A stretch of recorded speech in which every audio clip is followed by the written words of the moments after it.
우리가 길을 걷다 보면 아니면 건물 앞에 이 앞에 있는 화면에 같은 그런 표시를 쉽게 볼 수 있습니다. 미끄럼 주의, 아니면 개조심, 또 계단 조심과 같은 안내 표시판들이 설치되어 있습니다. 자, 이러한 안내 표시판을 설치하는 이유는 두 가지입니다. 첫 번째는요, 미끄러 넘어지거나 계단에서 넘어져 다칠 것을 염려해서 미연에 방지하기 위해서 이러한 안내 표시판을 설치합니다. 또 두 번째는요, 혹시 개에 물리거나 미끄러져 넘어져 다쳤을 경우를 대비해서 자신들이 법적으로 책임을 지지 않기 위해서 미연에 안내 표지판을 설치하는 경우입니다. 그러니까 미리 알리고 사고가 일어나는 경우와 알리지 않은 상태에서 사고가 일어나는 것은 책임 소지에 분명한 차이점이 있기 때문에 그렇습니다. 똑같은 것이지만요, 어떠한 목적을 가지고 설치하는지에 따라서 확연한 차이가 나는 것입니다. 물론 미끄럼 때문에 넘어져 다치지 않도록 하기 위해서 설치를 하겠지만, 그런데 그것보다는 점점 자신들이 책임을 지지 않기 위해서 이런 표지판을 설치하는 경우가 더 많이 생겨나고 있는 것 같습니다. 자, 어디에 비중을 두느냐에 따라서 다르게 나타나는 거죠. 다른 사람이 다치지 않게 하려는 마음으로 다른 사람에게 비중을 두느냐, 아니면 다른 사람이 다치는 것은 중요하지 않고 내가 책임을 지지 않고 나에게 피해가 가지 않도록 하는 나에게 비중을 더 많이 두느냐, 여기에 차이점이 있는 것입니다.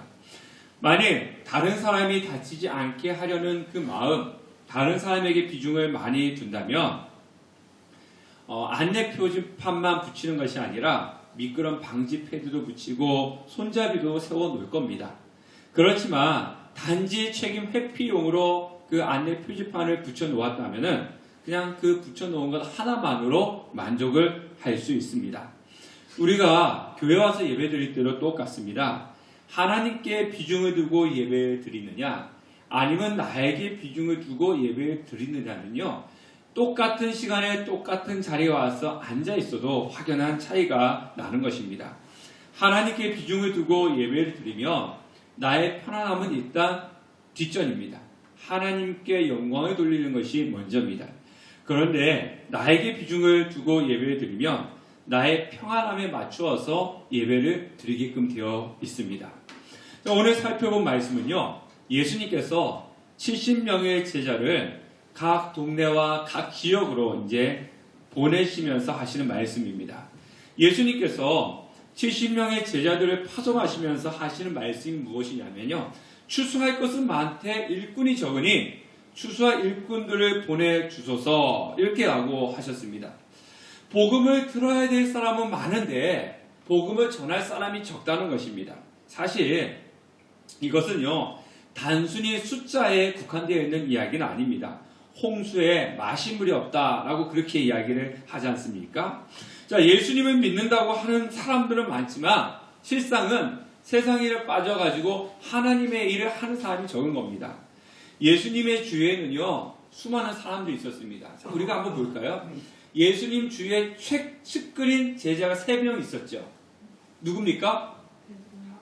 베드로, 야고보, 요한입니다. 그래서 예수님은요, 항상 12제자를 데리고 다녔지만 그 중에서 변화산이라든가 겟세마네 동산 이를 갈 때는요, 이 3명의 제자를 또 따로 데리고 갔습니다. 그 3명의 제자 다음에는 12명의 제자가 있었죠. 그 12명의 제자 뒤에는 또 누가 있었습니까? 오늘 성경에 나오고 있는 70명의 제자가 있었습니다. 근데 이걸로 끝났습니까? 아닙니다. 예수님을 따라다니는 사람들은 이 70명 이외에도 더 많은 사람들이 있었습니다. 근데 그 따라다니는 사람들의 목적이 무엇이겠습니까?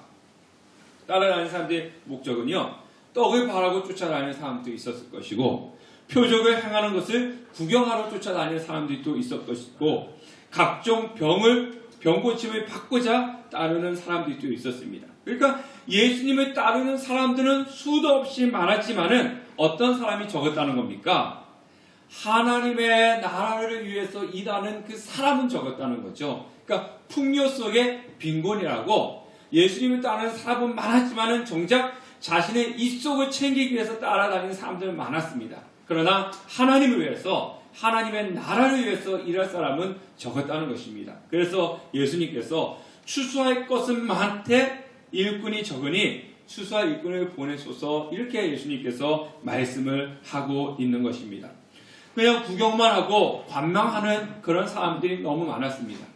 예수님이 십자가에 못 박혀 돌아가실 때도 저 멀리에서 십자가를 바라보고 십자가에 달려서 죽어가는 예수님을 구경하는 사람들은 많았지만 실상 예수님의 죽어감을 아파하는 사람들은 그렇게 많지 않았다는 것입니다. 예수님은 복음 전파하러 출발하는 제자들이 갖추어야 될 조건에 대해서 말씀을 하고 있는데 먼저 예수님께서는 70명의 제자를 파송하면서 뭐라고 말씀하고 계시냐면요. 어린 양을 이리 가운데 보낸 것 같다 이렇게 말씀하고 있습니다. 우리가 잘 알고 있듯이 양이라고 하는 존재는요. 이 목자가 돌봐줘야 됩니다. 혼자는 살아가기가 참 힘듭니다. 그래서 이 목자가 늘 그 곁에서 지키면서 돌봐줘야 될 대상이 바로 양입니다. 연약한 존재라고 하는 거죠. 그 목자의 돌봄이 없으면은 언제 어디서든지 이리에 밥이 될 수 있는 그런 존재가 양입니다. 근데 성경에 뭐라 얘기하고 있습니까? 그런데 그 양 중에 어떤 양? 어린 양이다. 어린 양이면은 더 쉽게 이리에 밥이 될 수 있는 그런 존재입니다. 자, 양이 선한 것의 상징이라면요. 이리는 악한 것의 상징입니다. 그렇다면 본절은요. 양과 같은 제자들이 이리와 같은 세상의 악한 세력과 영적인 싸움을 해야 된다는 겁니다. 그렇지만 아무리 힘들고 어렵다 할지라도 우리는 세상 속에서 하나님의 일을 감당해야 되는 어린 양입니다. 그래서 마태복음 10장 16절 말씀 보면요. 예수님께서 뱀같이 지혜롭고 비둘기같이 순결하라. 그러니까 양이 이리 가운데서 살아가는 방법이 무엇이냐면요. 뱀같이 지혜롭고 비둘기같이 순결해야 된다라고 말씀을 하고 있는 겁니다. 저는 요즘뿐만 아니라 최근 들어와서 너무 마음이 아프고 우울합니다. 여러분들이 다 알고 있듯이 열방 BTJ 선교센터 그리고 주중에는 또 IM 선교센터 일을 보면서 참 이 기독교가 교회가 할 말을 잊어버리고 교회가 얼굴을 들지 못할 지경이 되어버리고 말았습니다.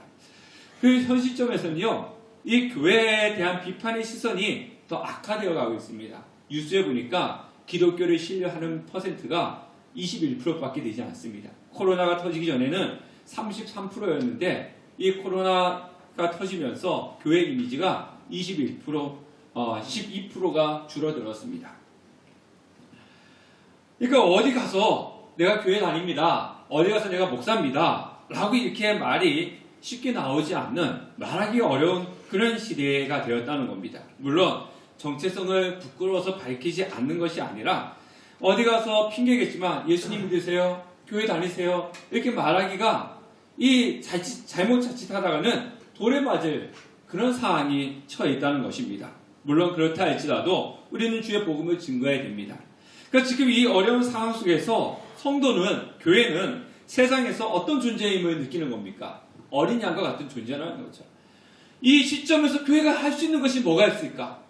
나가서 제가 예수 믿습니다. 제가 교회를 다닙니다. 내가 목사입니다. 이 이야기 하기도 지금 힘들고 어려운 상황 속에서 예수 믿으세요. 예수 믿어야 됩니다. 이렇게 말할 수 있는 그런 상황인가? 정말 어린 양과 같이 이리들에게 아무것도 할 수 없는 그런 상황 속에서 너무나 침울하고 아픈 그런 시간을 보내고 있습니다. 자, 예수님이 이런 마음으로 70명의 제자들을 걱정하고 염려하고 있는 겁니다. 부모의 마음이 아닐까 생각됩니다. 히트도 잠깐 꺼주세요. 저희 큰 아이가요, 지금 학군단 훈련 중에 있습니다. 군대 간 건 아니고요. 이제 학군단이기 때문에 겨울방학에 한 달 동안 훈련을 받고 있습니다. 올해는 날씨가 더 춥잖아요. 그죠? 눈도 많이 오고요. 저희 큰 아이는 평상시에 군대에 대한 그런 로망이 있어요. 네, 로망을 가지고 있는 녀석인데 어저께 편지가 왔습니다. 편지가 왔는데 그 편지가 내용이 뭐냐면요. 뭐든 좋으니까 배부르게 먹었으면 좋겠다. 뭐 밥을 안 주는 거 아니에요. 근데 교육생은요, 항상 배가 고파요. 네. 밥을 많이 먹어도 배가 고픈 거예요. 그러니까 뭐든지 배부르게 먹었으면 좋겠다. 그리고 두 번째가 뭐냐면요. 군대는 가기는 가야 하는데 뺄 수 있으면 빼는 것이 좋겠다. 항상 군대에 대한 로망을 갖고 있는 녀석이 군대는 뺄 수 있으면 뺐으면 좋겠다. 이렇게 썼습니다. 이제 한 달 훈련이니까 반 했습니다. 반. 이제 2주 남았거든요. 2주 남았는데요. 이제 2주 뒤에면 집에 오는데도 불구하고 날씨가 추우면 이 추운 날씨에 몸 건강하게 훈련을 잘 받고 있는가. 또 이 이상한 상관을 만나가지고 괴롭힘을 받지는 않을까 등등 걱정이 되고 염려가 되는 것입니다. 이게 부모의 마음 아니겠습니까? 예수님도 어린 양과 같은 연약한 제자들을 이리가 득실득실하는 그런 세상 가운데 보내는 마음이 좋을 리는 없는 겁니다. 그래서 예수님이 걱정하고 염려하고 있는 것입니다. 예수님이 걱정하고 염려하고 있음에도 불구하고 오늘 전도를 떠나는 제자들에게 하실 말씀이 무엇입니까? 전대와 배낭이나 신발을 가지지 말고 길에서 아무에게도 무난하지 말라 이렇게 요구하고 있습니다. 자, 전대는요 지갑을 이야기합니다. 여러분 지갑에 뭐 들었습니까? 카드 들어있고 돈 들어있지 않습니까? 그럼 지갑을 가지지 말라는 거예요.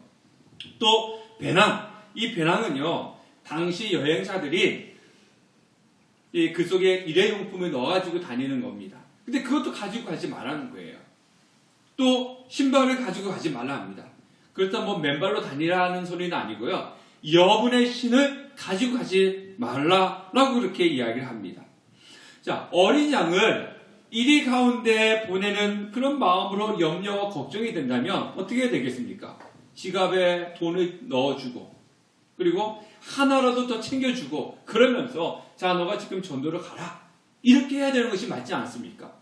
네? 돈도 더 주고 신발도 한 컬레 더 넣어주고 그리고 배낭 가방 앞에 안에다가 더 뭐 먹을 거라든가 이런 것을 자꾸 넣어주면서 전도하러 가라 이렇게 이야기를 해야 되는데 아무것도 가지지 말고 그냥 가라 이렇게 말씀을 하고 있는 것이 이해가 되지 않습니다. 그런데요 이렇게 하시는 이유가 있습니다. 예수님께서 이렇게 명령하신 것은요 이 땅의 하나님의 일은 자기 자신의 힘과 능력으로 할 수 있는 것이 아니고 오직 하나님의 힘과 능력을 하기 때문에 주님만을 전적으로 의지하라라고 하는 그런 말씀입니다. 어린 양이 아무리 능력을 갖춘다고 할지라도 이리하고 싸워서 이길 수 있겠습니까? 생각해 보세요. 어린 양이 아무리 노력해서 자신의 힘과 능력으로 이리하고 싸워서 이길 수는 없습니다. 우리 성도가 우리가 아무리 능력이 있다 할지라도 이 이리와 같은 세상과 싸워서 이길 수는 없는 거예요. 그래서 누구의 힘이 필요한 겁니까? 바로 예수님의 능력이 필요한 것입니다. 무엇으로만 가능합니까? 예수의 이름으로 가능한 겁니다. 자, 사도행전 3장 6절 말씀에 보면요. 베드로가 가로되 은과 금은 내게 없거니와 내게 있는 것으로 내게 주노니 곧 나사렛 예수 그리스도의 이름으로 걸으라. 뭐가 없다는 거예요? 은과 금은 없다는 거예요. 교회가 뭐가 없습니까? 은과 금은 없는 거예요. 교회는요, 은과 금이 가득 찬 것이 아니라 뭘로 가득 차 있어야 됩니까? 예수의 이름으로 채워져 있어야 되는 겁니다. 은과 금으로는요, 이 세상을 움직여 나갈 수 있는 것이 아닙니다. 내게 있는 것으로 내게 주노니 교회가 가지고 있어야 되는 것은 은과 금이 아니고 예수 그리스도의 이름입니다. 예수 그리스도의 능력입니다.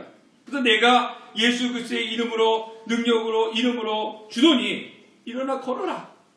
그러니까 안진병이가 일어나 걸었습니다. 앞에서 말씀드렸듯이 교회의 이미지가 실추된 상황 속에서 우리의 능력으로는 이 세상을 감당할 수 없습니다. 오직 예수님의 능력만으로 가능한 것입니다. 예수의 이름에 능력이 있습니다. 그 능력에 주님을 의지해 가야 되는 것입니다. 자, 전대나 주머니나 신을 가지지 말 것과 동시에 길에서 뭐 하라 그럽니까? 아무에게도 무난하지 말 것을 경고하고 계십니다. 왜 그럽니까? 왜 무난? 아니, 길에서 아는 사람을 만나면 문안 인사를 해야죠. 인사해야 되는 거 아닙니까? 근데 하지 말라고 얘기합니다. 이제 여기서 우리나라 인사법과 유대인의 인사법이 좀 다릅니다. 우리는 그냥 뭐 인사하고 이렇게 몇 마디 하고 가면 되는데요. 유대인의 인사는요, 가벼운 몸짓, 몇 마디 말이 아니라 안부를 묻고 축복을 서로 교환하고 또 포옹도 하고 입맞춤도 하고, 그러니까 긴 시간을 이야기를 하는 거예요. 자, 긴 시간을 이야기하다 보면 한 사람이 아니라 여러 사람을 하다 보면 하나님의 일을 복음을 증거해야 되는데 그것들이 어떻게 되겠습니까? 자꾸 시간이 딜레이 되겠죠. 늦춰지겠죠. 그런 우려가 있기 때문입니다. 또 어떤 우려가 있겠습니까? 사람들과 이야기하다 보면 지금 어디 가는 거야? 이렇게 물으면 전도하러 갑니다. 복음 전파하러 갑니다. 가면서 이런 이야기 저런 이야기 할 겁니다. 그러면 그 이야기를 들은 사람들 중에서 복음 전파하러 간다 그러면 좋은 일 한다고 수고하라고 이렇게 이야기해 주는 사람도 있지만 다 그렇게 이야기하는 건 아니지 않습니까? 그죠?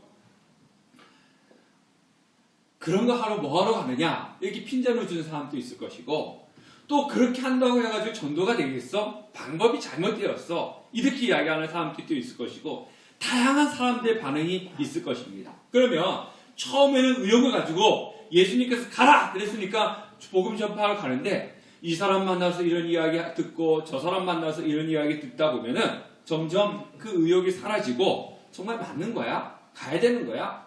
그 사명이 희미해져 갈 수밖에 없는 것입니다. 우리의 신앙생활도 그렇습니다. 우리가 옆에서 신앙생활 할 때 조언해주는 사람도 있습니다. 근데 조언해주는 사람보다 더 우리를 힘들게 하는 사람이 사실 더 많지 않습니까? 뭐 예를 들어서 이제 새벽기도 한다고 여러분들 마음을 먹었어요. 그래서 나 이제부터 새벽기도 할 거야. 그러면 옆에서 잘 생각했어. 내가 기도해줄게. 열심히 해. 이렇게 이야기하는 사람도 있지만 또 때로는 지금 정신이 있는 거야 없는 거야 하면서 피곤한데 그걸 왜 하는 거야? 지금 이 시국에 무슨 새벽 기도를 하는 거야? 이러면서 여러 사람들의 말들을 듣게 되는 겁니다. 그러다 보면은 내가 새벽 기도 해야지 이렇게 마음을 먹었다가도 여기서 이런 사람 얘기 듣고 저기서 이렇게 이야기하는 사람 이야기 듣다 보면 처음에 가졌던 그 마음들이 온데간데 사라지는 경우들을 많이 경험하셨을 것입니다. 그래서 우리는요, 예수님께서 하신 이야기가 뭡니까? 무난하지 마라. 이것은요, 사람의 말을 듣기는 들어야겠지만은 그 사람의 말을 듣고 휩쓸리는 것이 아니라 하나님의 말씀을 들어야 된다. 하나님의 말씀대로 가야 된다. 이것을 예수님께서 말씀을 하고 있는 것입니다. 전대나 배낭이나 신을 가지지 말고 사람과 인사도 하지 말라고 하는 것은 예수님을 바라보고 예수님을 의지하면서 가야 하는 길임에도 불구하고 사람의 말을 듣다 보면 자칫 잘못해서 불신앙으로 빠질 수 있는 위험이 있기 때문에 아무것도 가지지 말고 인사도 하지 말고 주님만 바라보고 주님만 의지하고 나가라고 말씀을 하고 있는 겁니다. 그리고 마지막으로요, 7절 말씀에 보면 다 같이 한번 읽어볼게요. 7절 시작. 그 집에 유하며 주는 것을 먹고 마시라. 일꾼이 그 삭슬 받는 것이 마땅하니라. 이 집에서 저 집으로 옮기지 말라. 자, 전도자가 복음을 증거하는 일에 대한 보답으로 의식주의 문제를 해결받을 권리가 있습니다. 그래서 신명기 25장 4절 말씀을 보면 곡식 떠는 소에게 망을 씌우지 말라 이렇게 말씀을 하고 있는 겁니다. 당연한 거라는 거죠. 그런데 오늘 여기 보니까요, 이 집에서 저 집으로 옮기지 말라 이렇게 말씀을 하고 있습니다. 당시 이스라엘 사람들은요, 나그네나 손님을 대접하는 데 있어서 매우 후했습니다. 그리고 그들을 극진히 적대를 했습니다. 그러다 보니까 그냥 커피 한 잔 마시고 끝나는 것이 아니라 며칠 동안 머물면서 대접을 받는 것이 일반적이었습니다. 전도하러 갔을 때 그 마을에 들어가서 어느 한 집에 이제 들어가게 되는 거죠. 그러면 그 마을을 전도할 때까지 하루도 좋고 이틀도 좋고 3일도 좋고 그 집에 머물면서 접대를 받으면서 이제 복음을 증거합니다. 그것이 성경에서 예수님은 당연한 것이다. 당연히 받아야 된다. 그렇게 말씀을 하면서, 그런데 이 집에서 저 집을 옮기지 마라. 뭡니까? 사람은요, 더 나은 대접을 받고 싶어하는 욕구가 있습니다. 그리고 자기가 이제 이 집에 들어갔는데 사람들마다 집집마다 자신을 대접하는 것이 다를 거 아닙니까? 그러면 이 사람은 친절하게 대접을 했네. 이 사람은 불친절하게 대답했네. 이런 평가를 할 수가 있는 거죠.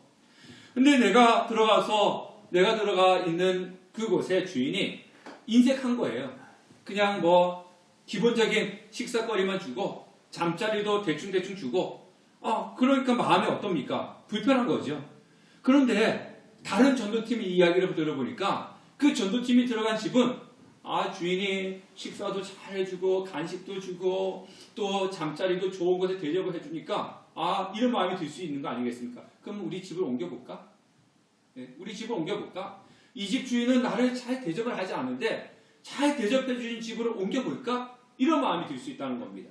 그래서 예수님이 그렇게 옮기지 말고 그곳에서 복음이 전파가 끝날 때까지 그 동네를 떠날 때까지는 그곳에 머물러 있으라 이렇게 말씀을 하는 겁니다. 이런 유혹은요 일부 교육자들이 흔히 받습니다. 사역지를 옮길 때 저도 이제 부교육자로 사역지 옮길 때 많이 그런 것을 고민을 했는데요. 어디 교회가 더 큰 교회야? 더 큰 교회를 가고 싶은 거예요. 그래서 여기도 이 교회도 연락이 오고 저 교회도 연락이 오면요 갈등을 하는 거죠. 더 큰 교회를. 그리고 또 따지는 건 뭡니까? 사례비는 얼마 주는 거야? 더 많은 사례비 주는 교회로 마음이 쓸리게 되는 거고요. 그리고 또 찾는 것이 그 교회 가면 일이 힘들어? 아니면 저 교회 가면 일이 쉬워? 이것도 따집니다. 하나님의 뜻은 두 번째예요. 하나님, 이 교회 가야 될까요? 하나님, 어떤 교회에 가야 될까요? 이 기도가 아니라 어디가 더 큰 교회야? 어디가 더 사례비를 많이 주는 교회야? 어느 교회 가면 더 평안한 교회야? 이것을 먼저 따지는 거죠. 성도님들도 마찬가지예요. 뭐 다 그런 건 아니고 일부 성도님들도 보면요. 신앙생활 할 때 교회를 정할 때 어느 교회 가면 내가 더 편안하게 신앙생활 할 수 있어? 이걸 먼저 따지는 거죠. 네.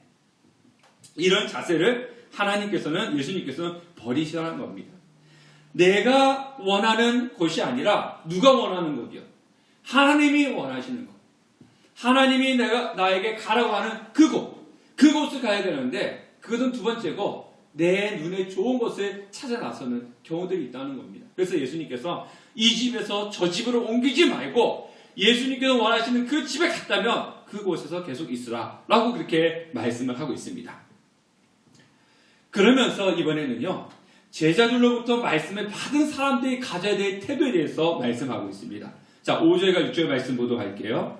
5절과 6절 어느 집에 들어가든지 먼저 말하되 이 집이 평안할지어다 하라.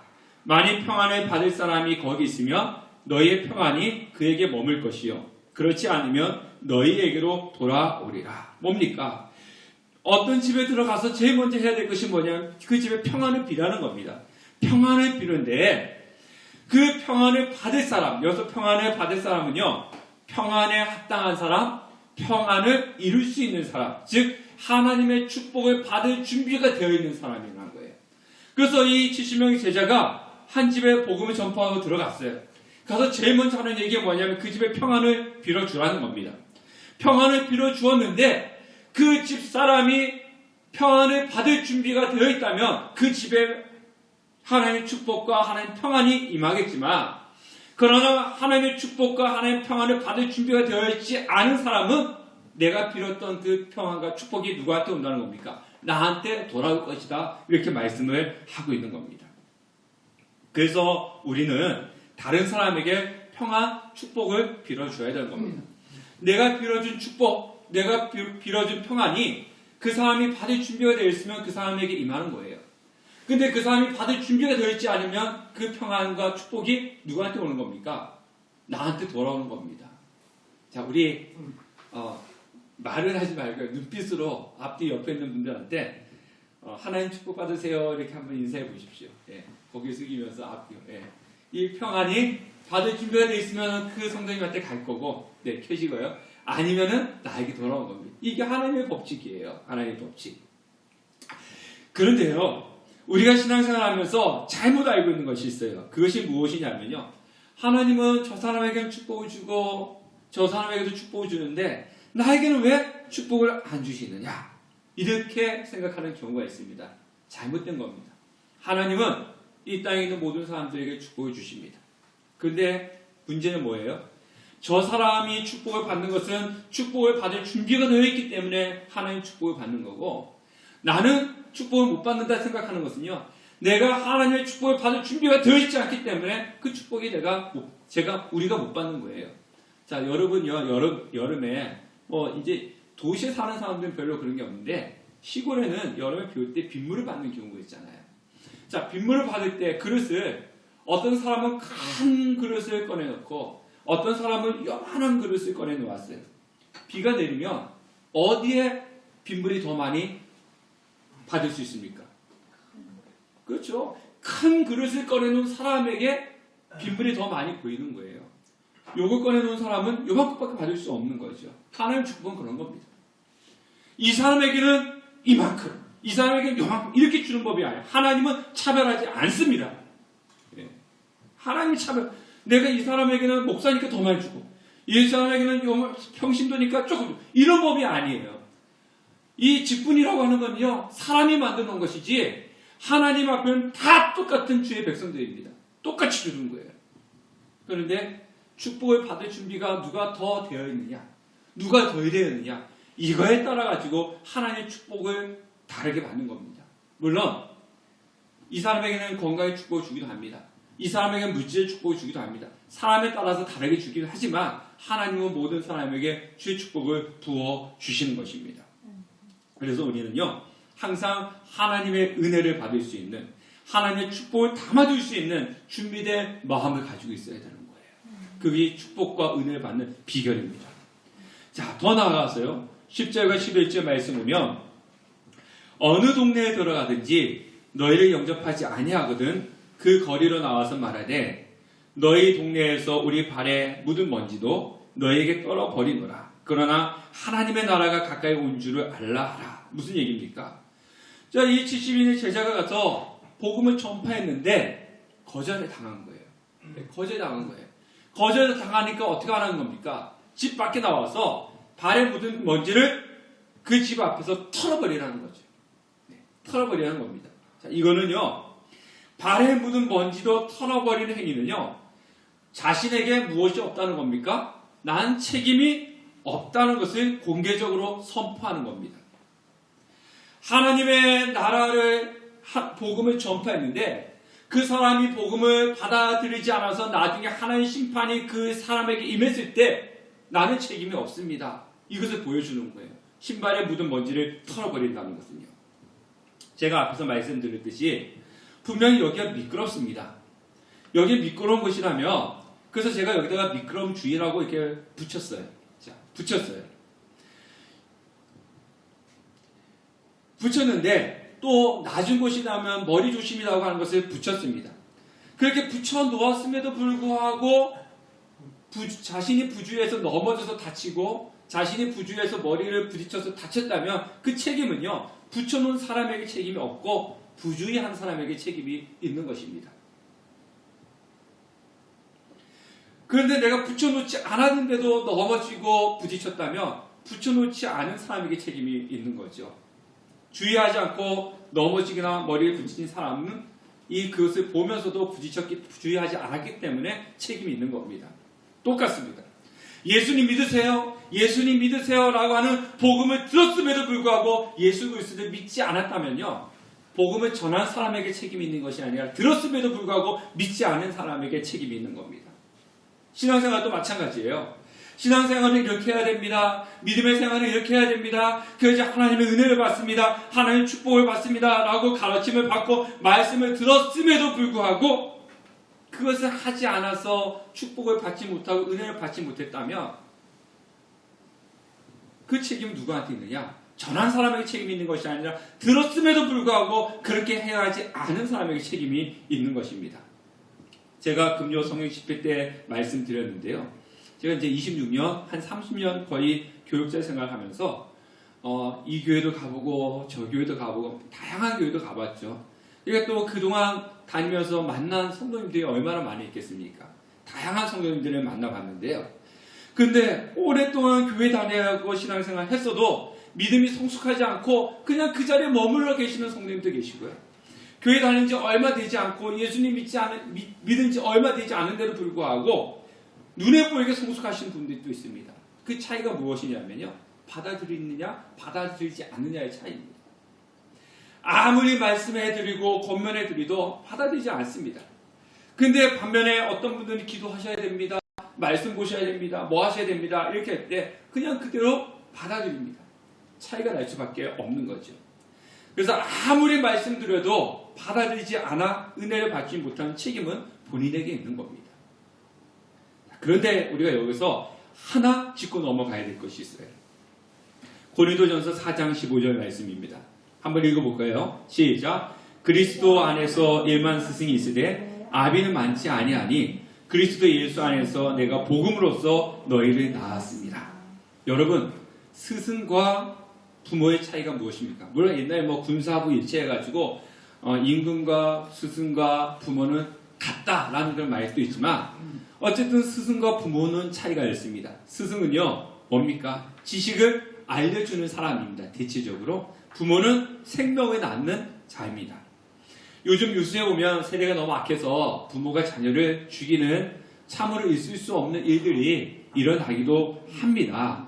그래도 스승과 부모는 엄연한 차이가 있습니다. 스승은요 공부를 해야 된다 알려준다면 부모는 공부를 할 수 있도록 보살펴주는 존재가 부모입니다. 그래서 스승은요 공부해야 돼 공부하면 좋은 대학도 갈 수 있고 공부를 하면 이런 것 삶도 살 수 있어 라고 이야기를 한다면 부모는 자녀가 어떻게든지 공부를 할 수 있게끔 끌어주는 사람이 바로 부모인 것입니다. 그런데 자녀는 누굴 더 좋아합니까? 부모보다는 스승을 더 좋아하죠. 왜? 강요가 없기 때문에 그래요. 그러나 자신을 더 걱정해 주는 것은 스승이 아니라 부모라고 하는 그 사실을 자녀들이 알아야 되는 겁니다. 저는 신학자가 아니라 목회자입니다. 물론 신학교에서 학생들을 가르치기도 합니다. 그러나 저는 여러분을 목양하는 목회자입니다. 그냥 성경의 지식을 가르쳐주는 신학자가 아니라 여러분들이 하나님의 은혜를 받고 하나님의 축복을 받도록 스승이 아닌 부모의 심정으로 여러분들을 대하는 목회자라는 겁니다.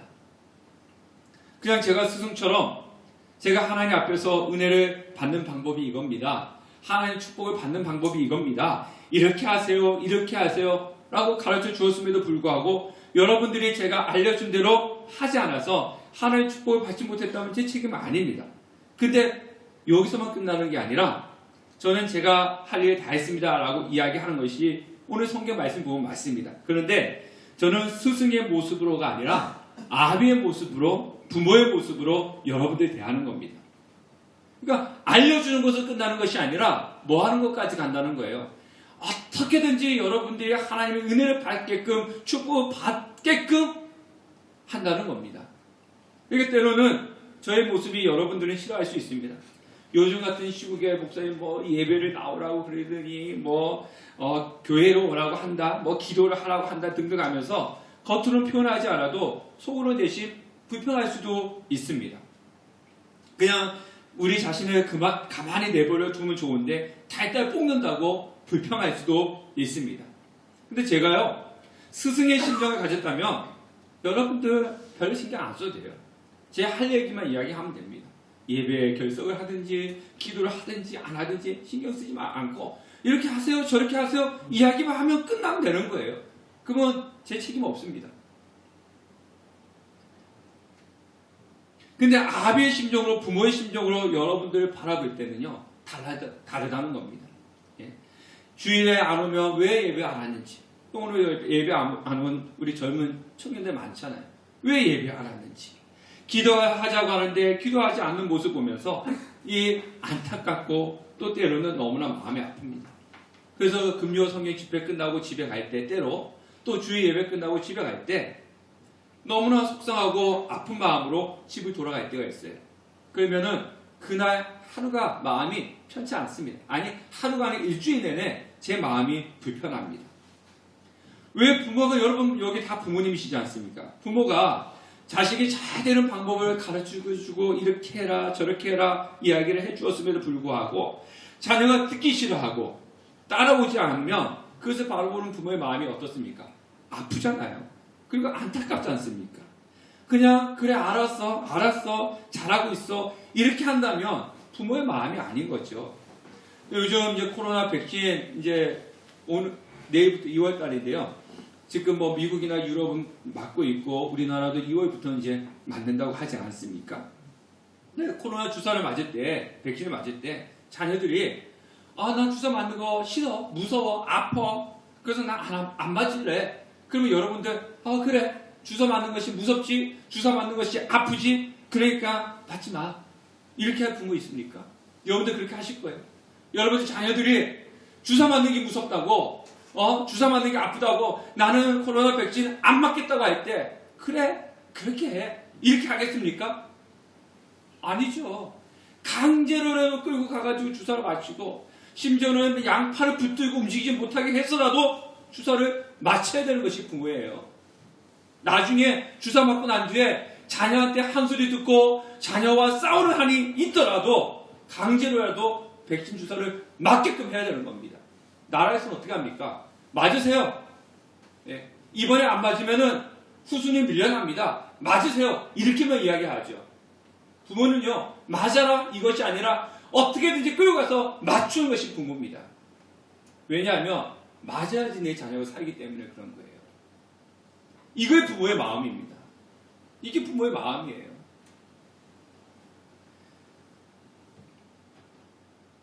12절부터 15절 말씀 보면요. 내가 너희에게 말하노니 그날의 소돔이 그 동네보다 견디기 쉬우니라. 화에서 찐적 고라시나 화에서 찐적 베세다야. 너에게 행한 모든 권능을 두로와 시돈에서 행하였더라면 그들이 벌써 베옷을 입고 제에 앉아 회개하였으리라. 심판 때에 두로와 시돈이 너희보다 견디기 쉬우리라. 가버나움아 내가 하늘까지 높아지겠느냐 음부에까지 낮아지리라. 자, 소돔 고모라 어떤 동네입니까? 여러분 잘 알잖아요. 뭐 교회 다니지 않는 사람도 소돔과 고모라는 다 아는 내용이죠. 제가 관영에서 의인 10명이 없어가지고 하나님의 진노로 흔적조차가 없어진 동네가 바로 소돔과 고모라 아닙니까? 근데 이 베세다는 어떤 일이 일어났어요? 오병이의 기적이 일어났던 동네가 베세다입니다. 가버나움에서는요, 예수님께서 많은 이적과 기적을 일으킨 동네가 바로 가버나움입니다. 그럼에도 불구하고 예수님께서 하시는 말씀이 뭡니까? 죄가 넘쳤던 소돔이 복음 전도자를 거절한 도시보다 심판을 견디기 쉽다는 겁니다. 왜 그렇습니까? 소돔과 고모라는 자신들의 악으로 멸망했지만은 회개할 수 있는 기회조차도 없었어요. 하나님을 믿어라, 예수님을 믿어라, 그런 소리조차도 들을 기회가 없이 악 때문에, 죄악 때문에 멸망했던 도시가 소돔과 고모라였습니다. 근데 반대로요, 하나님의 이적을 많이 경험하고 하나님 복음을 많이 들었음에도 불구하고 예수 그리스도를 믿지 않았던 도시들, 그 도시가 하나님의 심판에 더할 거라는 겁니다. 예수님의 기적을 충분히 목격하였음에도 불구하고, 회개할 시간이 충분히 주어졌음에도 불구하고 주님 앞에 돌아오지 않는 사람들이 죄악으로 가득 찼던 소돔과 고모라가 하나님 앞에 심판받는 것보다 더 훨씬 무거운 심판을 받게 될 것이다. 이렇게 말씀을 하고 있는 겁니다. 신앙은요, 신앙은 그냥 힘들어요, 뭐해요, 그래, 이럴 수도 있지, 저럴 수도 있지, 이렇게 넘어가는 것이 아니에요. 이거는 목숨입니다. 어떻게 해서든지 강제로라도 예수 그리스도를 믿게끔 강제로라도 끌고 와야 되고, 그리고 신앙생활을 할 수 있게끔 해야 되는 것이 부모의 마음입니다. 우리는 복음을 듣고 믿는 사람들 아닙니까? 그런데 복음을 듣지 못한 세상 사람들처럼 살아간다면 그 책임이 하나님 앞에 더 큰 법입니다. 여러분, 주님의 은혜를, 주님의 축복을 받을 준비가 된 성도님들이 되십시오. 아비의 심정으로 말씀드립니다. 전대와 배난과 신을 준비하려고 하지 말고 능력자이신 예수님을 바라보십시오. 사람의 말에 귀를 기울이지 말고 하나님의 말씀에 귀를 기울이십시오. 그리고 은혜의 자리에 참석을 하십시오. 은혜의 자리에 참석하려고 애를 쓰십시오. 그러면 하나님의 기적을 경험하는 성도님들이 될 것입니다. 세상에서는 비록 어린 양과 같은 연약한 존재이지만 예수의 이름으로, 예수의 능력으로 승리를 하게 될 것입니다. 예수님의 능력으로 승리하는 우리 성도님 되시기를 주님의 이름으로 축원합니다.